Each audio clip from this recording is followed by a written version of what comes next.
नमस्कार दोस्तों, मैं नैनो। मैं आज आपको इस वीडियो के माध्यम से बप्पा रावल से जुड़ी हुई ऐतिहासिक राजनीतिक कथाओं तथा इतिहास की जानकारी मैं इस वीडियो के माध्यम से आपको बताऊंगा। आज से लगभग 1200 साल पुरानी बात है, जब दो सेना आपस में लड़ने वाली थी। तब लोगों में डर का खौफ था। एक तरफ गुहिल राजा नागादित्य और दूसरी तरफ इडर के मूल शासक भील। दोनों सेना एक दूसरे के खून की प्यासी थी। जब युद्ध का प्रारंभ हुआ तब चारों तरफ अशांति फैल गई और आसपास खूनों की नदियां बहने लगी। दोनों सेना आपस में लड़ने से पीछे नहीं हटना चाहती थी।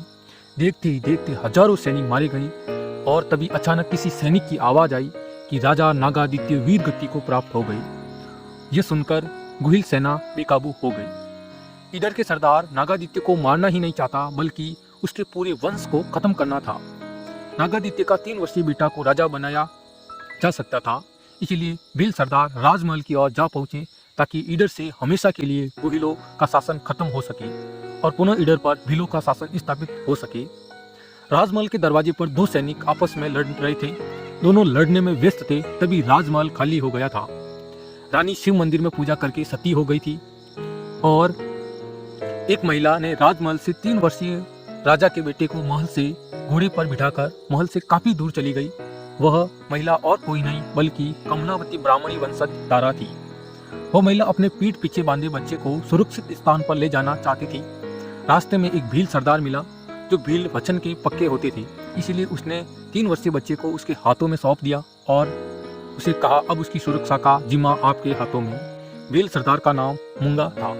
वो 3 वर्षीय बच्चा और कोई नहीं था, बप्पा रावल था, जिसे काल भोज कहा जाता था। उस महिला और भील ने उदयपुर से उत्तर दिशा की ओर चले और एक पहाड़ी के ऊपर शिवजी के भगत ब्राह्मण रहते थे। वहीं पर बप्पा ने समय बिताया था। बप्पा हरित ऋषि की गाय चराने लगा। वे पहाड़ों पर खेलते कूदते। बप्पा भीलों की देखरेख में ही पले पड़े और भीलों के साथ खेलते कूदते थे।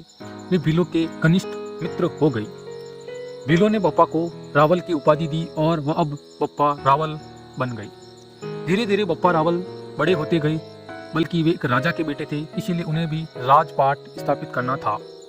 उस समय चित्तौड़ पर मौर्य शासक मान मौर्य का शासक था। बप्पा ने एक मजबूत सेना का गठन किया और मान मौर्य के शासन पर आक्रमण कर दिया। आक्रमण करते समय अपने गुरु का आशीर्वाद से युद्ध किया और वह युद्ध में विजय हुए और कम वह उम्र में ही चित्तौड़ पर अधिकार कर लिया। जब राजगद्दी पर बैठने लगे तो उनका राज तिलक उंदरी के भील सरदार करते थे। जब भी कोई राजा मेवाड़ की गद्दी पर बैठता तो उनका राज तिलक भील सरदार से करते थे।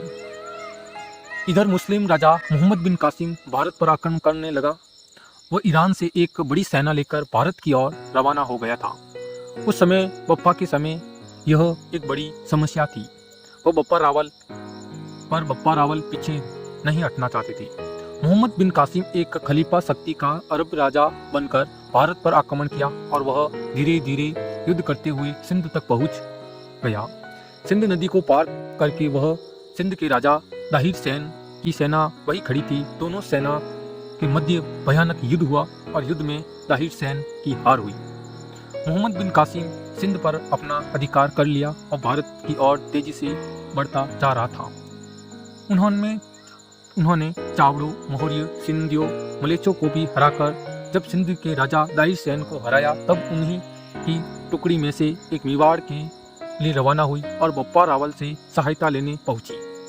बप्पा रावल सिंध की वेता सुनकर बहुत बड़ी दुखी हुई। उधर मुस्लिम सेना चली आ रही थी। तब वे भारत पर उत्तर पश्चिमी सीमा पर आक्रमण करने वाली थी। मोहम्मद बिन कासिम राजा और राजाओं को पत्र लिखा। मोहम्मद बिन कासिम भारत के राजाओं को पत्र लिखा कि उनकी अधीनता स्वीकार कर ली। प्रारंभ में राष्ट्रकूटों ने संधि कर ली थी। उस समय कन्नौज पर शासक नागभट्ट प्रथम का राज्य था। बप्पा रावल के नेतृत्व में प्रख्यात राजा नागभट्ट प्रथम, सांबर व अजमेर के नरेश, अजय राज, हाड़ौती के धवड़ और मांड जैसलमेर के शासक देवराज भाटी एवं सिंध के राजा दाहिर से मिलकर एक संयुक्त मोर्चा बनाया। बप्पा रावल की सेना में बहुत सारे सैनिक भील थे। वे धनुर्विद्या में पारंग थे। युद्ध कला में भी निपुण थे। सेना का नेतृत्व बप्पा रावल ने किया। मोहम्मद बिन कासिम की सेना का नेतृत्व अमर जुनैद को चित्तौड़ पर आक्रमण करने भेजा। एक बड़ी सेना का नेतृत्व कर रहा था। दोनों सेना के मध्य संयुक्त मोर्चा और अरब की खलीफा शक्ति की जबरदस्त टक्कर हुई। बप्पा रावल अरबी सेना पर काल बन के टूट पड़े। बप्पा की वीरता का बखान होता था। अरबी सेना को पीछे हटना पड़ा और बप्पा रावल ने सिंध को अरबों से मुक्त करवा दिया। बप्पा ने ईरान, इराक और खुरासान तक का प्रदेश ईरान जीत लिया। गजनी के शासक सलीम को हराकर बप्पा ने अपने भांजे को वहां सिंहासन पर बिठाया। अब भारत में पुनः मूर्ति पूजा प्रारंभ हो गई। उन पर कारण बप्पा रावल को मेवाड़ की सीमा का ईरान, इराक व खुरासान तक बनाया। प्रथम बार अरबी सेनाओं का आक्रमण और धर्म परिवर्तन के प्रयासों पर रोक लगाई। बप्पा ने चित्तौड़ पर अधिकार कर 3 उपाधियां धारण की: हिंदू सूर्य, राजगुरु और चकवे धारण की। गुहिलों की राजधानी नागदा बनाई। बप्पा के समय में तांबे के स्वर्ण धातु के सिक्के बनाए। बप्पा रावल हरित ऋषि का शिष्य और पशुपति संप्रदाय का अनुयायी था। बप्पा ने एकलिंग जी के अपना आराध्य देव मानने पर कैलाशपुरी उदयपुर में एकलिंग जी का मंदिर बनवाया। बप्पा ने एकलिंग जी को मेवाड़ का राजा घोषित किया और अपने आप को उनका दीवान माना।